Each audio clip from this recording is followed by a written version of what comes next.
There is no need, really. The people of South Africa must swallow what they've decided to chew. And they decided to chew 40% of the ANC. So why should you field a presidential candidate for what? That's what they said they want. Why do they go and make decisions and hope someone is going to rescue them from the other side? It's their own decision. They chose load shedding. They chose Ramaphosa. They chose the highest level. From now onwards, when you say there is a racist at our work, we check the historical tweeting of yours. If you have been tweeting ANC, DA, go and fight with those white people alone. We are now representing our own people who have been supporting us. Scatel manje. Scatel. We are with our people. Of unemployment, they chose racism. We are the first political party to say to the ANC, we will work with you. But because we understood the element of inclusive government and government of national unity. But it does not mean we must sleep with Zionists with our eyes open. We're not going to do that. And everybody else who seek to persuade us otherwise, we are making a plea, leave us alone. If this is our natural death, let us die with our boots on. Hello everyone, welcome. As the clock tick for political party to finalize their discussion on how to form this coalition government of national unity, the EFF still remain firm on their decision. Yes, the EFF said that they don't want to be involved in any government of unity that has to do with DA. Former President Jacob Zuma with his political party, the MK, they seem to be betrayed by the IFP, who have decided to work with the ANC and DA in a deal which seemed to make the president of IFP to become the premier of that province. What does that mean for people of South Africa, and how people of South Africa will benefit from all this government of national unity? Of course, that's what we're going to discuss with you in this video if you watch it until the end. But before that, allow me to welcome you all at Cold Buzz TV. Welcome back to another video. This is a Pan-African platform which we have created for you so that we can be having this kind of conversation that concern Africans. So stay tuned until the end. Grab your cup of tea or coffee, sit and relax. Let us have conversation. So the time is almost up. The clock is ticking in the last minute when we are all expecting for the politicians or the class of politicians to come up with a better understanding that will benefit people of South Africa, because Friday, which is in few hours, that it will be the day when the parliament will be seated over there, because members of parliament, they will have to sworn in and the president of the parliament need to be elected.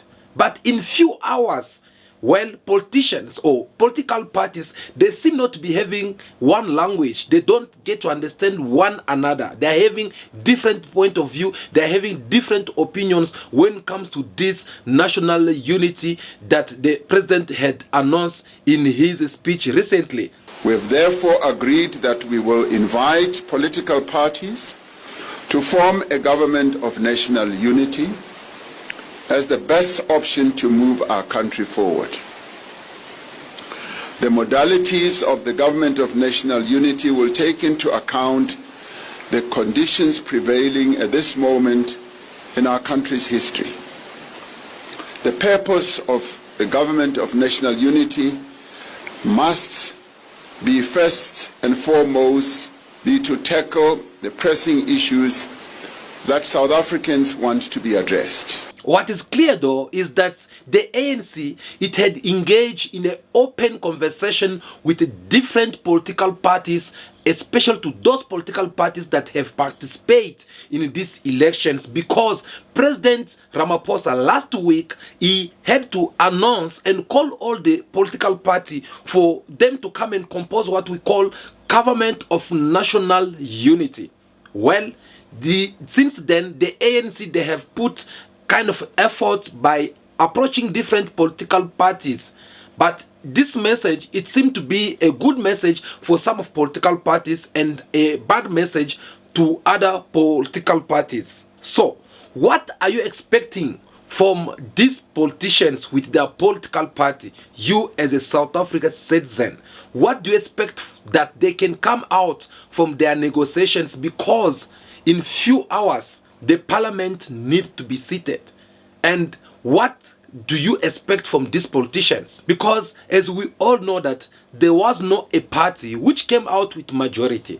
Therefore, they are all required by Constitution of South Africa in order for them to form what we call coalition. So that is how the ANC, they decided to call for the government of national unity. That is opening a door to every political parties that have participated to these general elections. We have already held constructive discussions with a number of parties. The Economic Freedom Fighters, the Inkatha Freedom Party, the Democratic Alliance, the National Freedom Party, the Patriotic Alliance. We've also engaged our alliance partners to brief them on the process and will continue to seek their invaluable views and guidance. The ANC has entered these discussions with an open mind and a commitment to speak to all parties that have a stated intention to advance the interests of the people of South Africa. Since the President Ramaphosa made this announcement last week, the EFF came back and said this. We do not want to form any part of a government with representatives of the white colonial and apartheid system. And we think now that through fair observation and what got to happen with the Democratic Alliance and all these minority white parties, they represent that agenda. The IFP, they were even more clear before the elections. They said that they do not want to work with the ANC of President Cyril Ramaphosa. That was before the elections. We want to have a clear majority in KwaZulu-Natal. And should we not get a clear majority, we have partners in the multi-party charter with whom we are governing 13 municipalities in KwaZulu-Natal. That is the political grouping we will consider in forming a coalition, not the ANC. The ANC destroyed our province. You can't go into a coalition with someone who destroyed the province you want to rebuild and create a stable economic background with the one who destroyed it. After saying these words, they came back and changed their statement saying this. The IFP has confirmed its willingness to join that government of provincial unity in the province of Gauteng. In addition, as I have outlined before, the IFP will join a government of national unity that includes the ANC and the Democratic Alliance. In reality, the only options are to become part of the government or part of the opposition. The mandate we received from the electorate is for the IFP to contribute to the effective governance of South Africa. We recognize the responsibility this bestows on us to participate in government based on the will of the electorate. We will participate in the government of national unity for the sake of our country. On the other side, the DA had declared the EFF of Julius Malema as their enemy number one, and they promised to do everything in their power in order for them to fight the EFF, because they consider the coalition between EFF and the ANC, that is what they call a coalition of doomsday. It is even reported that they are refusing to join this government of national unity if it involves the EFF within it. On the other side, remember, the EFF as well, they don't want to work with the DA in this government of national unity. Have listened to what one of the DA leader have said in the past. Today, I publicly declare Julius Malema's EFF to be political enemy number one of the Democratic Alliance.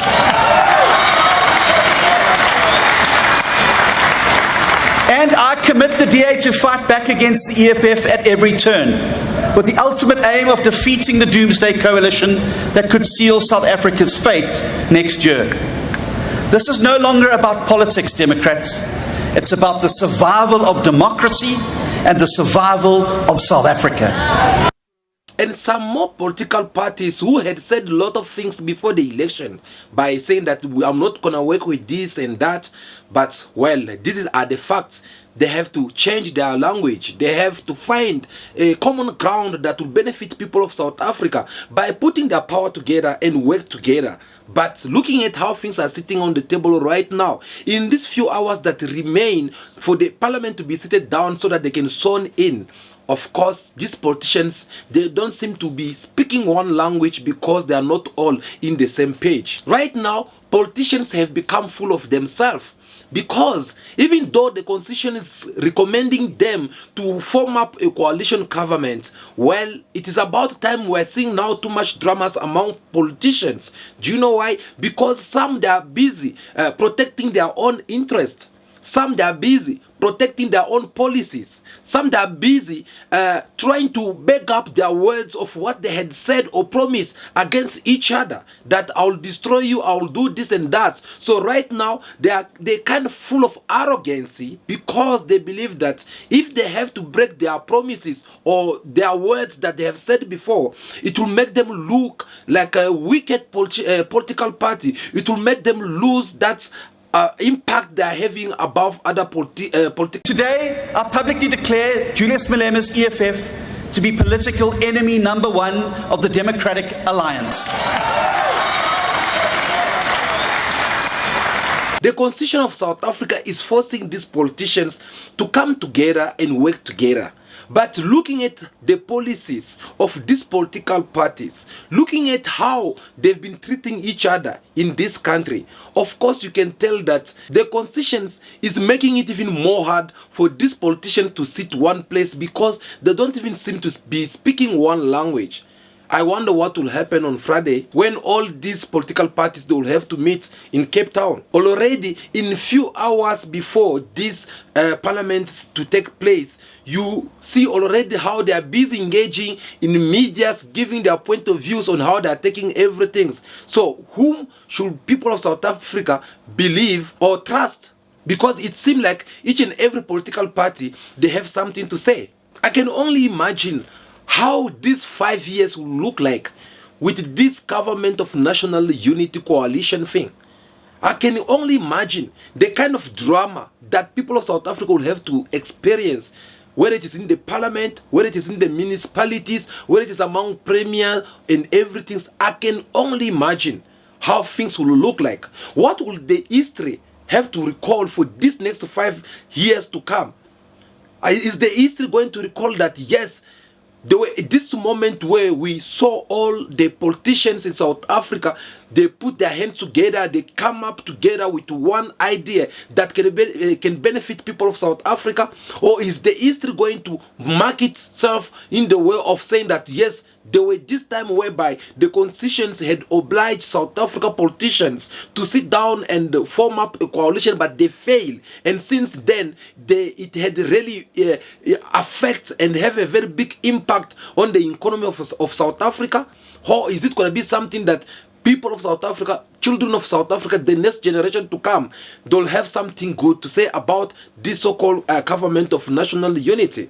Well, that is how I have this one question that I'll be giving you right now as you are watching me. What will you take from these coalitions, this government of national unity? What is your take on this one? What do you suggest when it comes to these coalitions? Feel free to tell us also your point of view in the comment section as we are having this conversation with you, and we'll really do appreciate. Tell us also what you think that's going to happen with this government of national unity, and what you think South Africa will benefit from all this. We'll really appreciate for your comment in the comment section. So guys, as you all know that the ANC, they did approach different political parties, especially big political parties, to try to negotiate on how they'll have to share power, since the Constitution of South Africa recommend them to do so. And of course, they did approach different political parties. They approached the MK of former President Jacob Zuma. The conversation over there was not that positive because, according to the last report we received from the ANC Secretary General Fikile Mbalula, it was saying that the MK, they could not be able even to respond back to them, which is normal. After all, we spoke about it to you in our one of our previous video. We told you some of the reasons that the MK, they could not be able to get back or to respond to the demand which the ANC was putting on the table. So it is something else which is more understandable, because some of the reasons also is that the MK, as we are talking right now, they are calling for the constitutions to forbid the parliament to not allow them to sit on Friday, which is something that personally I found out that's going to be impossible. I mean, I have said it again in the previous video, and I was even counseling the MK leaders for them to at least think well on what they are taking as a decisions, because they are all alone. They are being abandoned by everyone. When Zuma and the MK, they are busy protesting against these elections, well, we saw how some other political parties, which are supposed to be joining them, they had to go and support the decision of the ICC. They accept the election result. So it is only the MK with some few political parties, which you can just tell that their words, it's just like a drop of water in the oceans that won't do that much. And I think I have told you guys that the only way these elections, or the demand which the MK with Jacob Zuma they are putting on the table, the only way it was gonna be having an impact, it was if the EFF of Julius Malema, when Julius Malema stand on the media, addressing the media, if Julius Malema would have said that no, we are rejecting these elections and we are not going to accept the result, it was going to have a big impact. If DA could have also come and said that no, since there is some illegality here and then, we are deciding to reject these elections and they can do the count of votes, then there it was going to be having a big impact. But now the MK, they are finding themselves abandoned by everyone. All those big political parties that could have been giving them the hands, they refused and they accept the result of the ICC, and they accept the re-elections of President Ramaphosa. Obviously, regardless of all the effort that the MK will put inside the court, I don't see the court granting them this whatsoever they've been asking for. So that is something else that we need at least to put aside in their case. If they don't want to negotiate or they don't want to be part of this national unity government, it is more understandable because they have kind of some pending business between them and the ANC. Now, let us talk about the EFF. The EFF, at first, they were all in. They accepted to go to a coalition with the ANC, because if you have to put ANC and you put the DA, of course, the choice of the EFF will be the ANC and not the DA. Proof to that, they are refusing to join this government of national unity only for a simple reason. For the fact that DA will be part of it. On the other side, DA, they are also now kind of like trying to sabotage this government of national unity, all because the EFF, they're supposed to be part of it. So the ANC now is left without no choice to pick up only one political party among these two giant political parties that we are having in South Africa. Well, the deputy president of the EFF, Floyd Shibambo, was being interviewed in one of the local channels, and the question was put to him to find out what are their point of view when it comes to this government of national unity, and how's the positions of the EFF. The ANC has said that no, they have engaged in the conversation or in dialogue with them, but yet the EFF have not confirmed that. So they had to ask him whether the EFF, did they really receive the ANC, and did them talk with the ANC or not? If they did spoke with the ANC, what was the outcome of this meeting? Well, let us have a listen to what Floyd Shivambu had to say. As the economic freedom fighters met with the leadership, the delegation from the ANC, which came, first meeting was to say they've got 3 different options as to what should happen now that there's no outright winner after the 2024 general elections. And then the next meeting they came to say that they came from the National Executive Committee to say that they are proposing a government of national unity which includes all political parties that contested elections. And then we say that doesn't make sense. It's not sensible to say that all political parties that contested elections must form government together.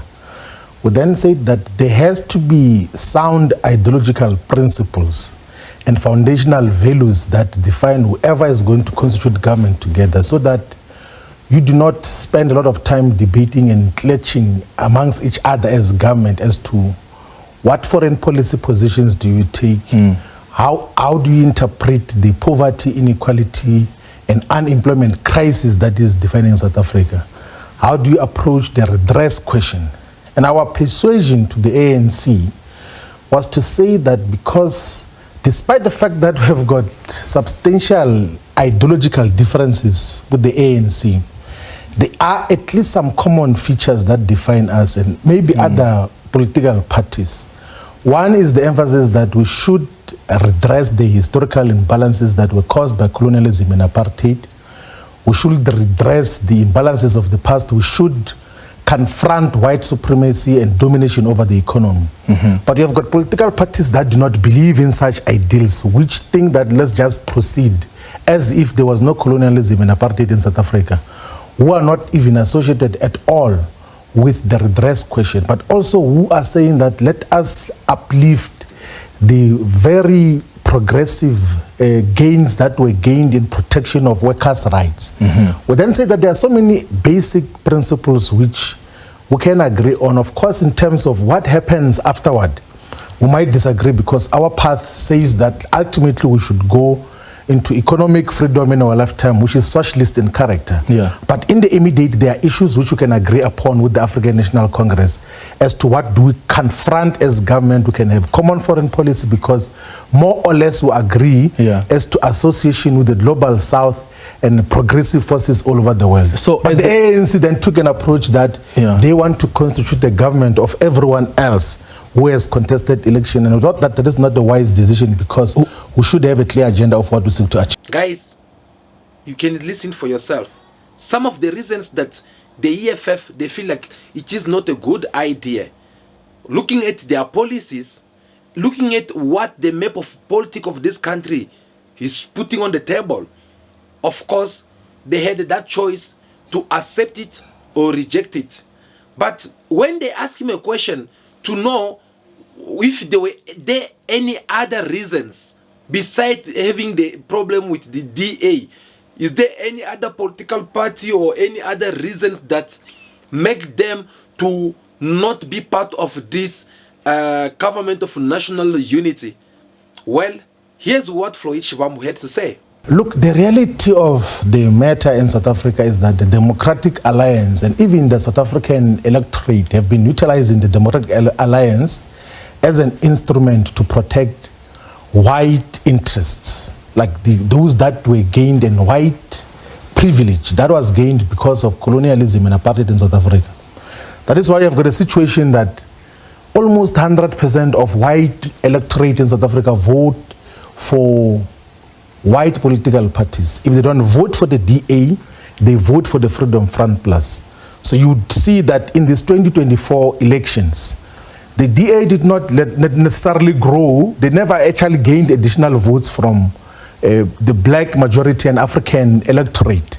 They gained the votes which they had lost between 2014 and 2019, which they had lost to the Freedom Front Plus, even the number of seats. So Freedom Front Plus loses 4 seats. The DA gains 4 seats in that intervening period. to show that the white minority have taken a decision that they are going to vote all of them for just two white political parties. Maybe some minor components vote for the ACDP, but they just vote that because they want to protect the privilege that they had gained, the advantage that they had gained because of colonialism and apartheid in South Africa. Because if we were to gauge South Africa's socio-economic indications, the unemployment levels amongst white people in South Africa, it's far lesser than the black majority and Africans in particular. Like actually, if we were to gauge the developmental indicators of white people in South Africa, they would be possibly in the top 10 most developed nations in the world in terms of literacy rates, access to education, life expectancy, in terms of the employment levels, in terms of basic, all the indications that show that people are living in a better environment. And that is what they want to protect to the exclusion of everyone else. And that is what they want to protect for the exploitation of everyone else. That is why, if you check the patterns of political party funding and support in South Africa, the white capitalist establishment, they pumped hundreds of millions to parties which must maintain the status quo. And it looks like the African National Congress is joining that band as well, of those that want to maintain the status quo where black people and Africans are just suppliers of cheap and easily disposable labor, whilst the white capitalists continue to exploit and oppress majority of our people and keep them in the spaces that they were segregated upon under apartheid. So if you have more commonalities with the African National Congress, why did you then support the DA in Ekurhuleni, in Johannesburg, in the metros? Because if you are not too ideologically distant from the African National Congress, why did you offer your support in votes to have mayors in Johannesburg and Ekurhuleni? Let me give you the latest information now, and then I will come back to that question. We are currently in the same government with the African National Congress in Nelson Mandela Bay, where we are responsible for infrastructure and electricity and water and sanitation. We are currently in government with the African National Congress, where there's an ANC mayor in Ekurhuleni. We are responsible for finance, for healthcare, for waste, for a variety of other responsibilities. Here in the city of Johannesburg, the ANC is in government together with the EFF. The EFF is responsible for public safety and healthcare. We took a correct decision after we had said to the ANC, after the 2016 local government elections and after the 2021 local government elections, that before we vote for ANC mayors, there are foundational principles that you must agree to in terms of the redress agenda, in terms of prioritizing our people, in terms of the transformative agenda, but also it even elevated some of the national issues. And the ANC arrogantly did not want to talk about the issues that affect our people on the ground. They just want an elite pack that let's just share positions without discussing what then obtains on the ground. Have they discussed that in this new agreement? That, by the way, currently, our approach to negotiation now is to then deal with principal issues as to what is in it for the people of South Africa. Before we do the elite pack thing of who must be a speaker, who must be minister of what and what, we are first discussing the principle of how do we constitute government.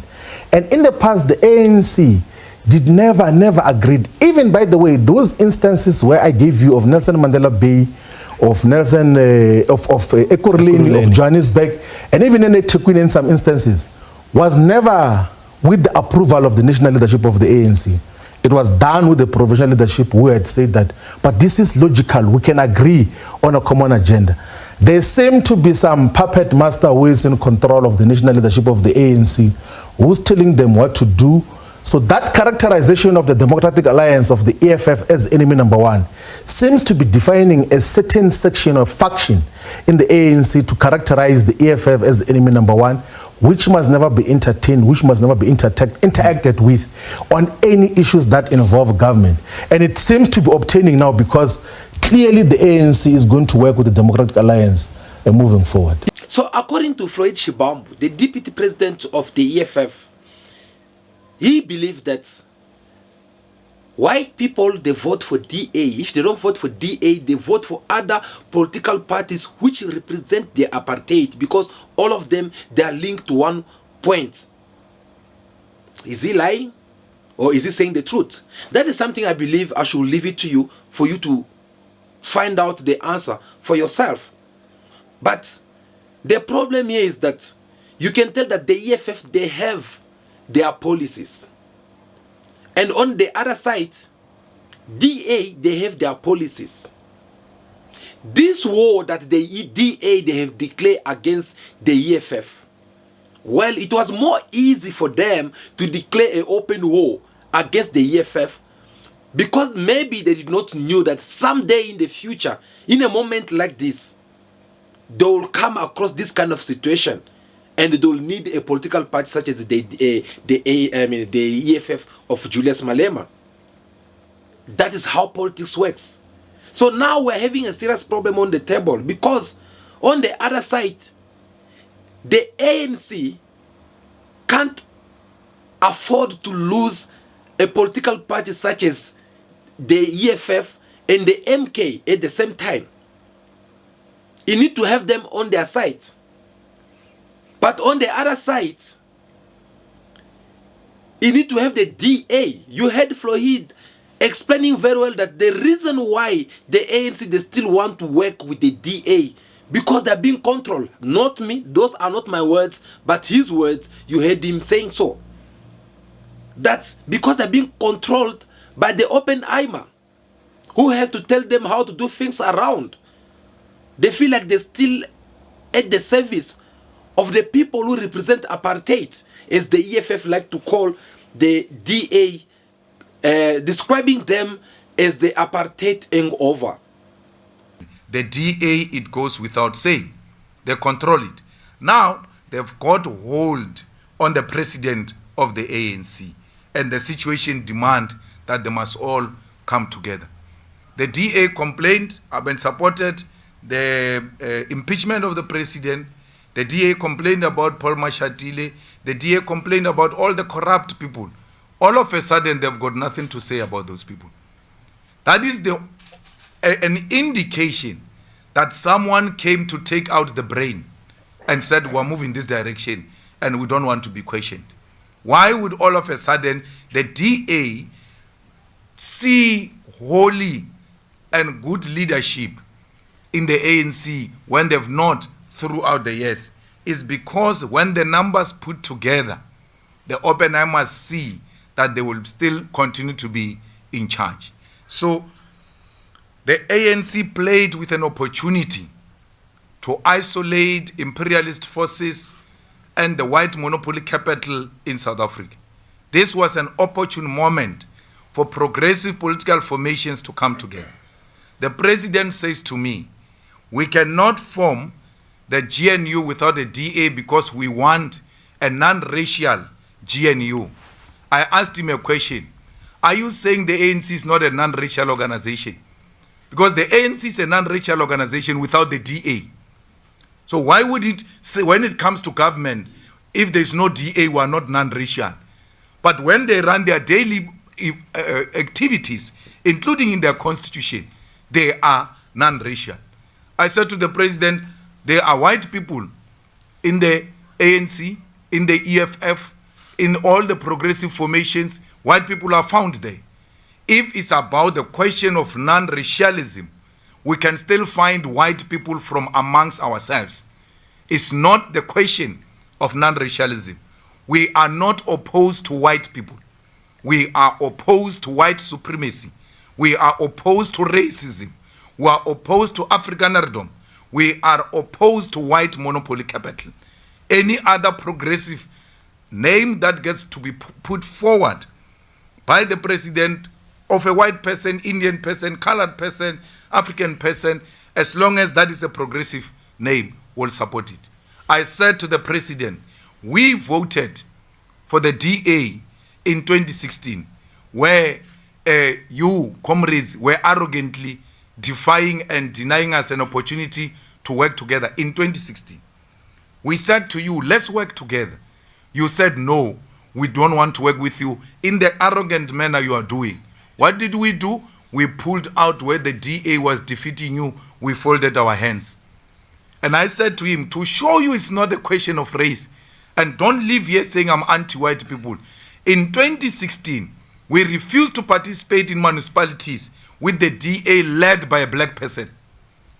It was led by Maimani. In Joburg, it was led by Mashaba. We still said, we don't care who are the faces. This organization is a tool for imperialism and for white monopoly capital.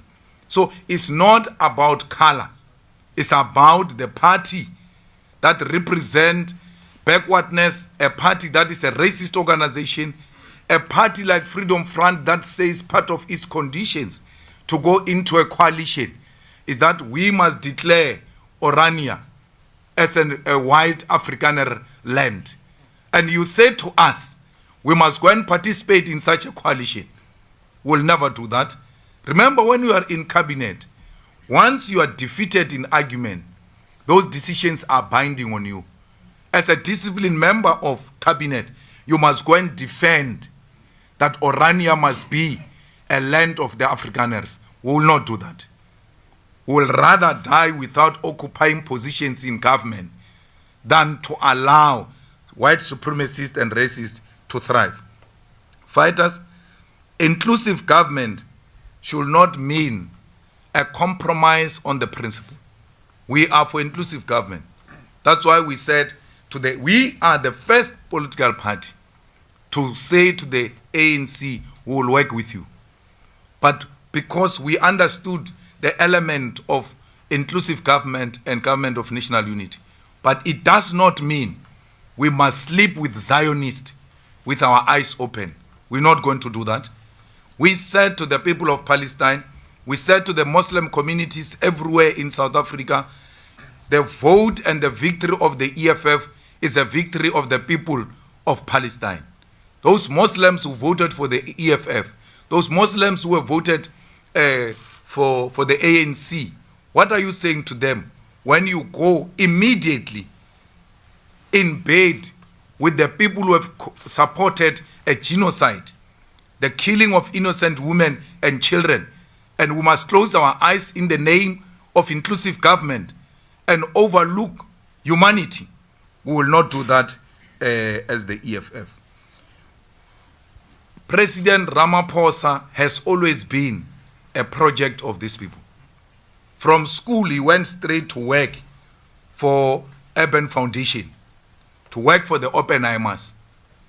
President Ramaphosa formed NUM. He has never been a mine worker. He has never been underground. From school straight, he was given money with other colleagues to form an NUM that was funded directly by the Oppenheimers. How does NUM, which had a policy conference over the weekend, sing a song, Sebenza kanzima, we're not being paid money, we're paid peanuts, and then one of the people who joins them in singing that song is Pravin Gordhan. They even get addressed by Pravin Gordhan, who's in cahoots with these mines that are exploiting the mine workers. That's a huge contradiction. It can clearly indicate to you that these people do not mean anything they are saying. Now, the ANC, with President Ramaphosa, in a public profile, it looks or it sounds if like they are willing to work with everyone, Indian, colored, white, black, everyone inside. That is how the intentions seem to look like. But when we have to analyze this in the way that politics works, you can tell already that if DA they are not part of this government of national unity, they'll have a lot to lose from all this. Imagine taking ANC, putting them here, taking MK of Jacob Zuma with their policy, putting them here, taking EFF with their policy, putting them together. Can you have an idea of what white South Africans, their future will look like tomorrow or within these 5 years in this country? So, as clever as they are, they don't want to work with the EFF or the MK because they know already that, no, these people will make things harder for us with their policies and we don't even get along. So we rather work with the devil that we know very well than the angel that we don't know at all. They prefer the ANC because they know that no, the ANC, they've been there for all these years. We have worked with them before. We have tried things around with them before, and we never come to regret as much we can regret if we have to work with the EFF or the MK. By the way, that is how politics works. I'm not surprised by all this. So they declared this war, and now they are on the side that these things are coming even more complicating for them. On the other side, the ANC also, they can't afford to lose the EFF with MK, because otherwise they'll give them a very hard time, to the point that they might even end up taking the majority of people who usually vote for the ANC in the future, in case if the ANC and DA and IFP, they decided to, if they fail to provide everything that South Africans they need. So that is how you see now things are going the way they are going. Everyone that are coming out in the media announcing their point of view on what they think about what's going to happen tomorrow. Oh God, I wonder what will happen on Friday, you know. I really wonder.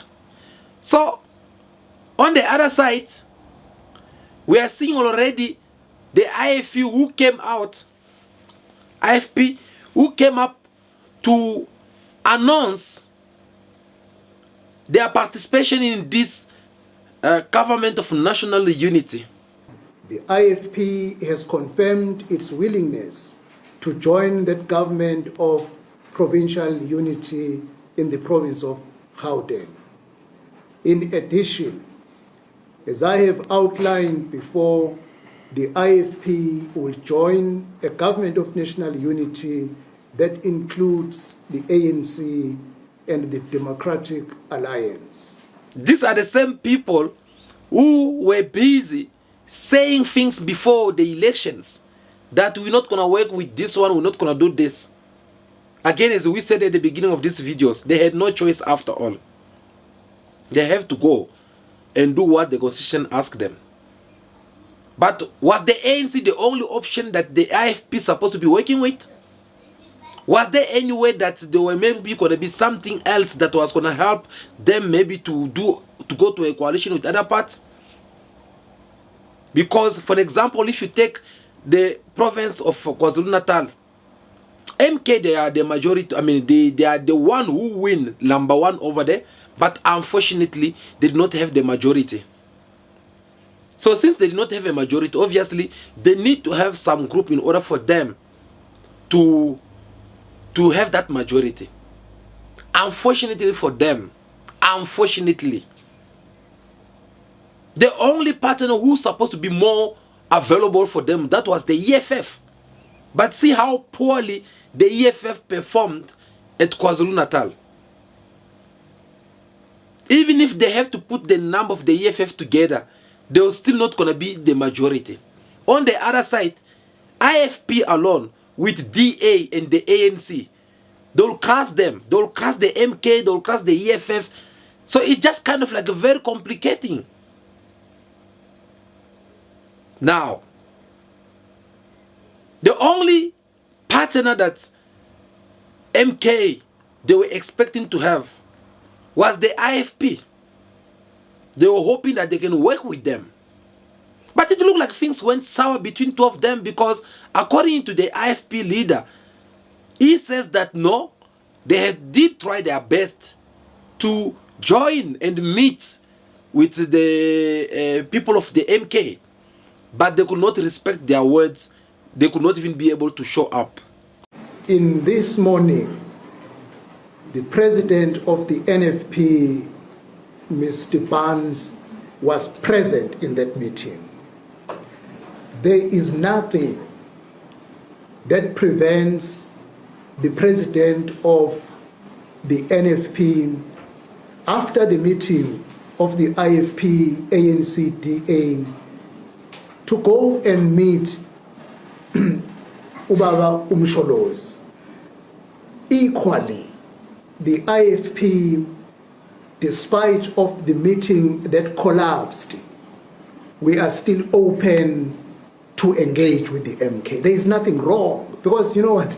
To take our country going forward, we must talk to each other and give reason to what we are doing, so that at the end of the day, we go along together. People of South Africa, in their majority, have voted and they want progress. For what reasons? Well, only time will tell.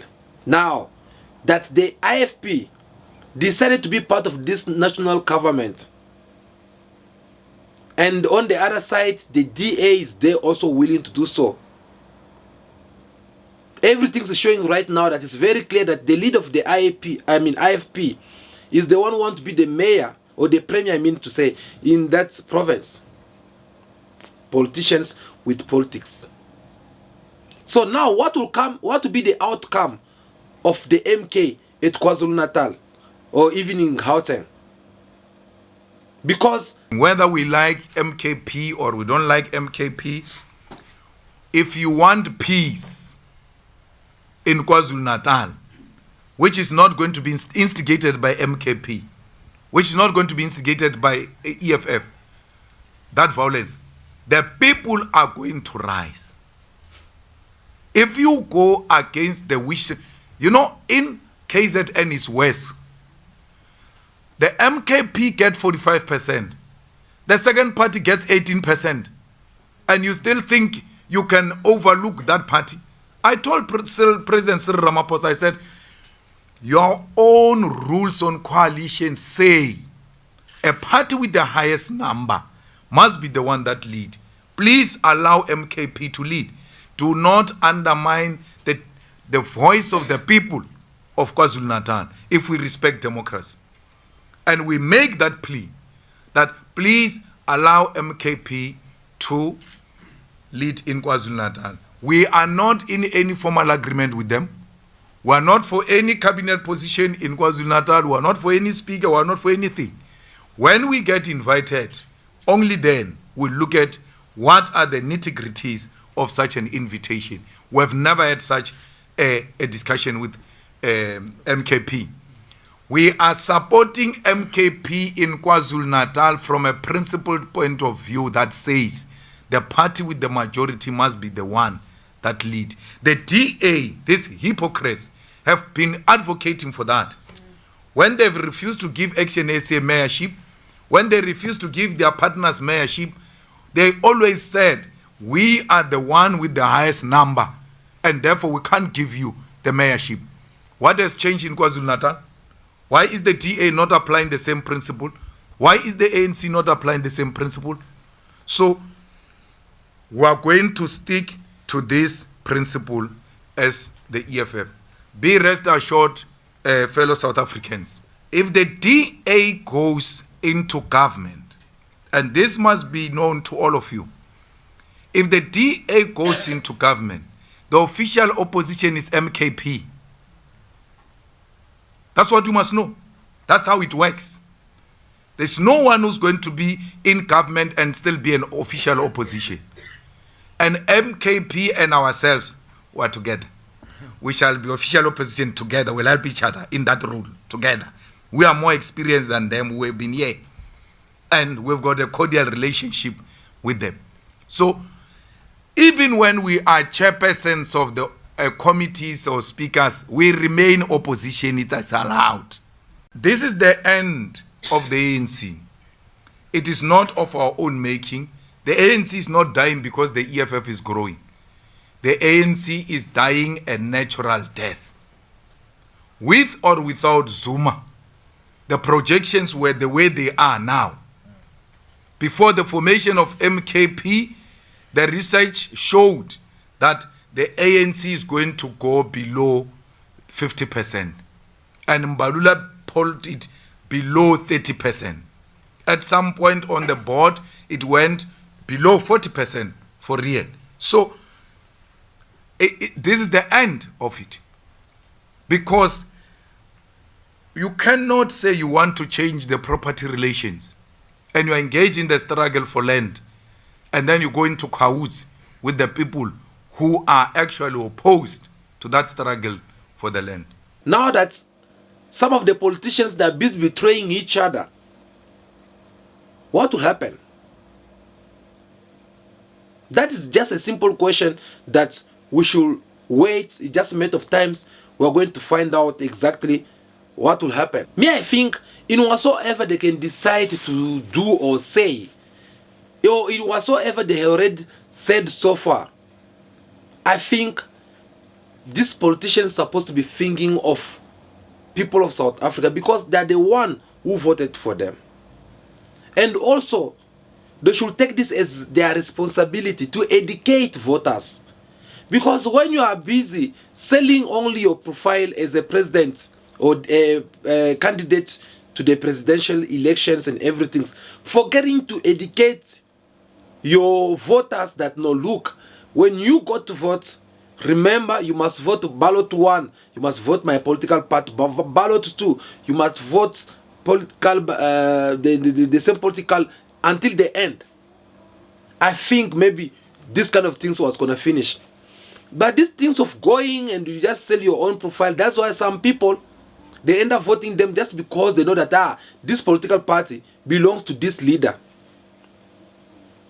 As we saw at KwaZulu-Natal, they vote over there. I believe they don't just vote for the MK, they vote for the MK because they know that Jacob Zuma is there. Forgetting that no, by giving Jacob Zuma majority, voting for him as a president, you're supposed to be giving him also majority so that he can be able to work. Now, when you go, you vote Jacob Zuma in ballot 1, you go in ballot 2, you start voting for someone else. How do you expect Jacob Zuma to come and deliver the kind of service that he had promised you? You see where the problem sits. So I think these politicians, they should start thinking on how to educate their voters so that they can know exactly how these things works.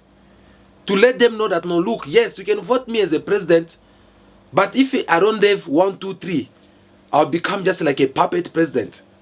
And that's what we're going to see in this national unity government that it's been said already so far. You're going to see that some of the decisions, it won't work for some of political parties. We'll be seeing some people in parliament that they'll be walking out instead of voting.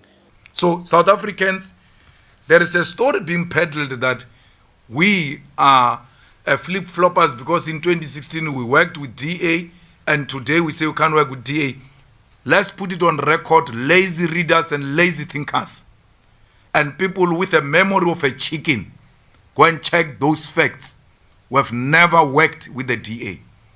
We said we are going to fold our arms because the ANC was arrogantly engaging us. We folded our arms and the DA dealt with them. And today you want to now turn the whole thing and say the EFF worked with the DA. We never worked with the DA. We never had an MMC under the DA government. We never had a speaker under the DA government. We never asked that which we're asking from the ANC, from the DA. There's an opportunity for progressive forces to align.